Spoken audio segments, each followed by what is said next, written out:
Hi everyone. Today I wanted to discuss um, the Kundalini awakening and what is happening on the physical plane. When we go through a Kundalini awakening, we also experience an upheaval of physical ailments.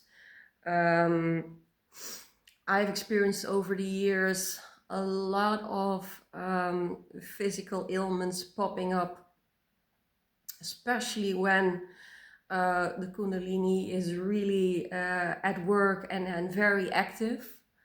And sometimes that can cause a lot of anxiety inside of you and wanting to control this process, because um, I also have thought in multiple scenarios like, okay, this energy is going to destroy me because it's so powerful, and especially when you are also uh, get sick or get a lot of physical ailments.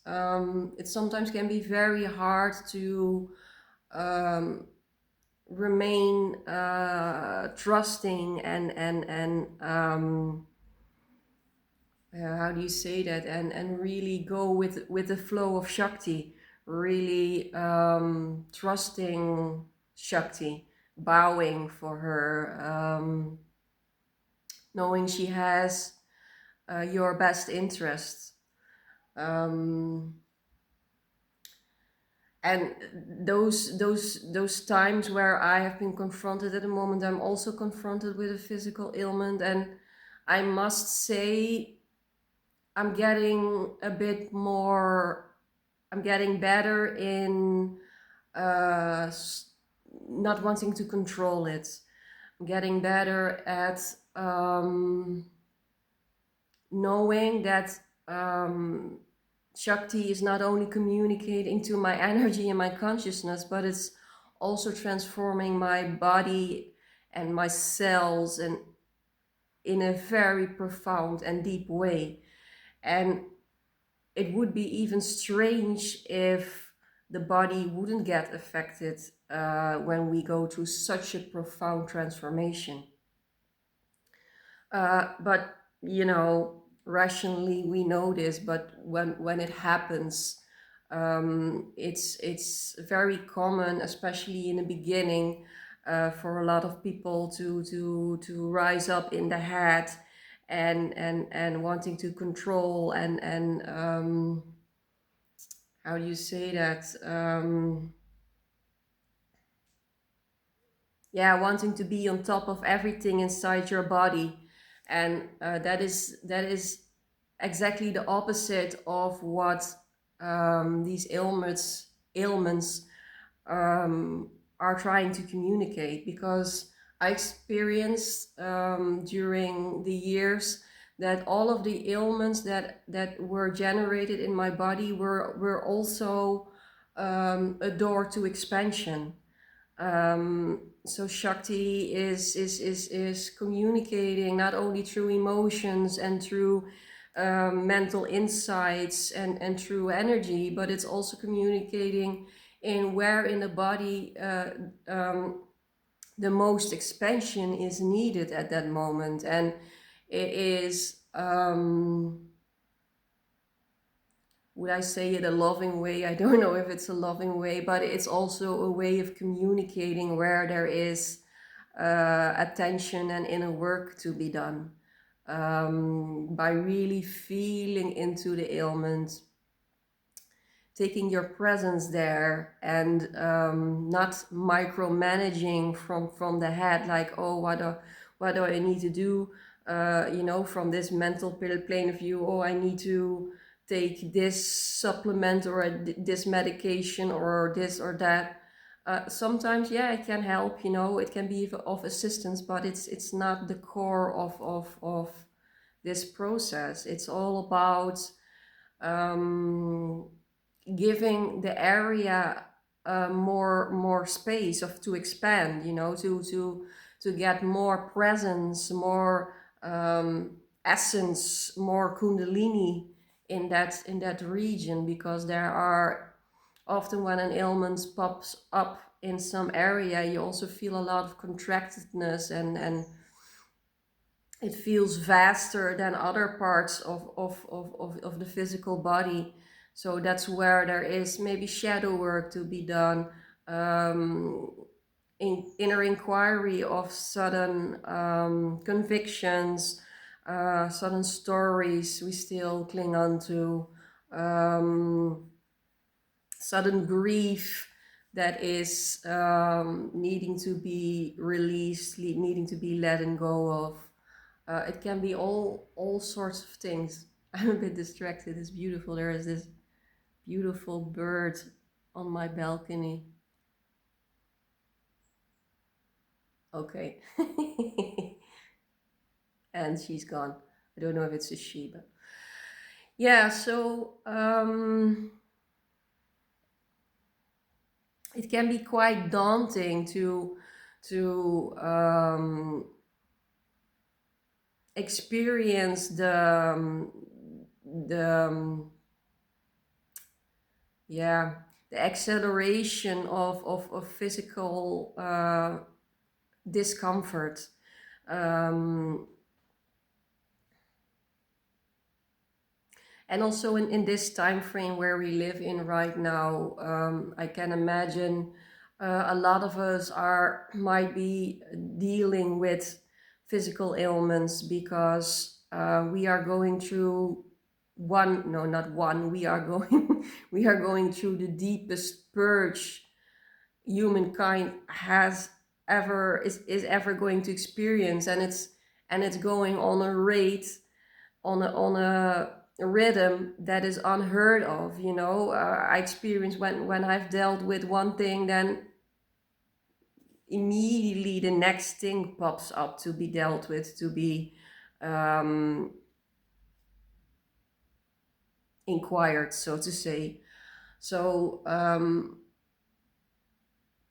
it's so important to give yourself some slack, and I'm also saying that to myself because I have a lot of Virgo energy. So there is this, I always had this urge for healing, and I've gotten quite advanced in healing myself. But the other side of it is I'm also very perfectionistic when it comes to ailments. So when I'm dealing with an ailment, the mind is blaming me for it. Or you didn't work hard enough, or you didn't meditate enough, or you didn't do enough shadow work, or how could you miss this? And that is toxic. It's so toxic to talk like this to yourself, because this process, you guys, if it's a Kundalini awakening, and also on top of the huge ascension shift we are going through as a collective, you cannot demand of yourself that you are a god. It's not possible. It's very natural that we are being confronted with things on a human scale that need to be worked out on a human scale, not on an as yeah, of course, also on an esoteric level, but you are human, and it's not your fault that there are ailments popping up. It's part of the process. When there is when we undo ourselves of centuries of trauma, how can it be anything more different? Or it's so natural that our body is being confronted with all sort of weird things that pop up inside of our physical vessel. And it doesn't need our harshness and our perfectionism on top of that, because this is already such a marathon. It's a marathon. It's top sport. It is. I did top sport. I feel this is even heavier than literal top sport. This is, guys, how, you guys know how it feels. You need a lot of endurance, you need a lot of trust, a lot of self-care. um,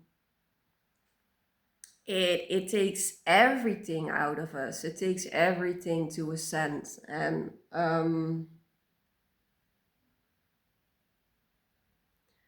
then it's so profound to remain loving and kind to yourself, because you didn't do anything wrong. It's not that you needed to work, you didn't work hard enough, or you didn't pay attention enough. It's none of that. It's just the way awakening goes. It is.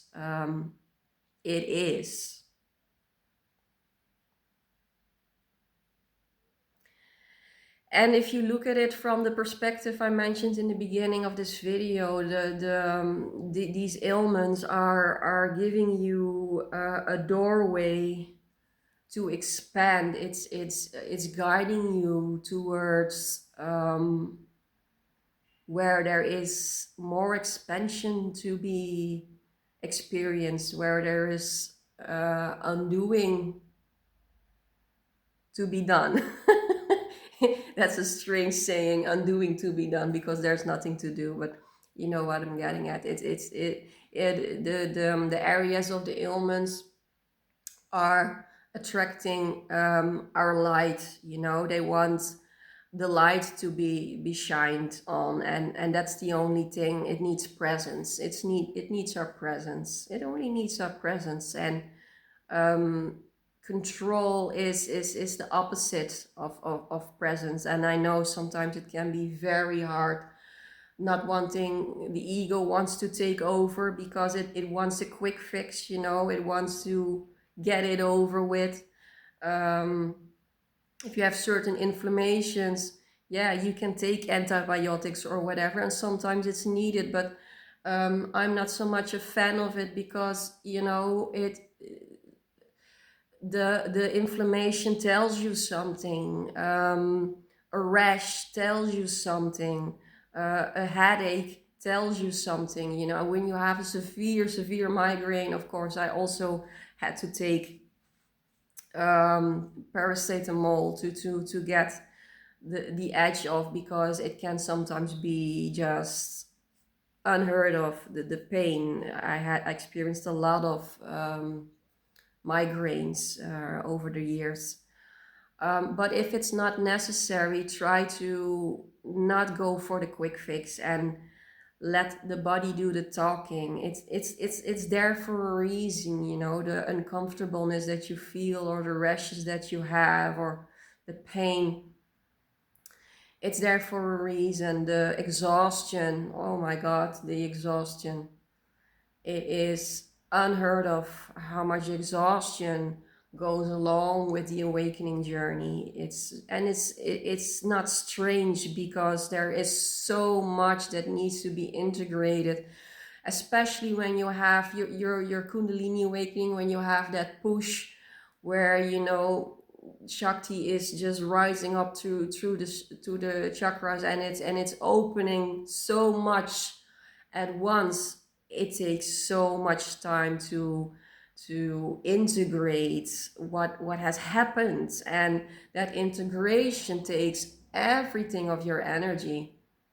The first big push that I got, that was my Kundalini awakening, was 10 years ago. It took me 2.5 years to integrate it. Now this beginning of the year, now in March, I got my second huge push, and I'm still integrating it, but I slowly feel I'm gaining a bit more energy to go on my hikes again. Not very far, but just an hour, and that's already thank you so much, because I really missed it. But for the past 6-7 months, I couldn't do it. I only had energy for basic stuff, like going to the supermarket, doing the groceries, cooking dinner for myself, and dishes would be stabling up for 2-3 days, when I really didn't have any energy. And also in that, try to remain so kind to yourself, because especially when you live alone and when you don't have people around you who can help you out, don't be so harsh on yourself by uh,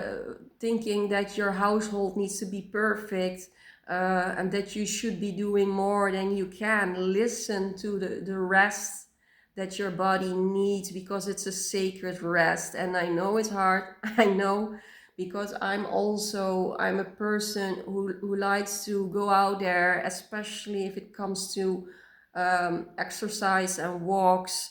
It was my really go-to. It's where I could really, nature is so earthing for me, and I could empty my mind. And it was, for me, it still is so important. But when you are in the thick of it, when you are in such a deep reset, and there is so much inner integration taking place, and you simply cannot do it, then don't. I know there's a lot of people on the internet saying, oh, you need a lot of nature now in these times around you, because you need to ground, and you need to, let the energies flow into the earth. And it's all true, but if you push yourself there, that is not earthing. You are overreaching, and you are burning yourself out, so you are establishing the opposite. You can also ground and earth by listening to what your body needs. And if that means you have to lay in bed for a week and do only what's high needed, brush your teeth and take a shower, and that's it, then that is the most earthing and loving way of treating yourself in that moment. And I would love to hear from you guys how you experience this upheaval of physical ailments during your awakening journey. It has been a complete roller coaster for me, and it has been such a journey to let go of control. It really has, to slowly start trusting Shakti. And sometimes I'm still popping through my head when there are all strange things happening to my body, and my mind wants to take control. It's really not an easy path. So no, you're not alone in this. And I think it takes years of spiritual practice to let it be, to not interfere to a certain height. Sometimes you need to interfere. You have to see a doctor, or you need to take medication. But besides that, just to let it be, if there's nothing else to be done, to come into the here and now, and not go into survival mode and into um, hyper awareness, because that drains your system even more. um, I'm going to wrap it up. I think that is what I wanted to share with you guys if it comes to this topic, and love to hear from you.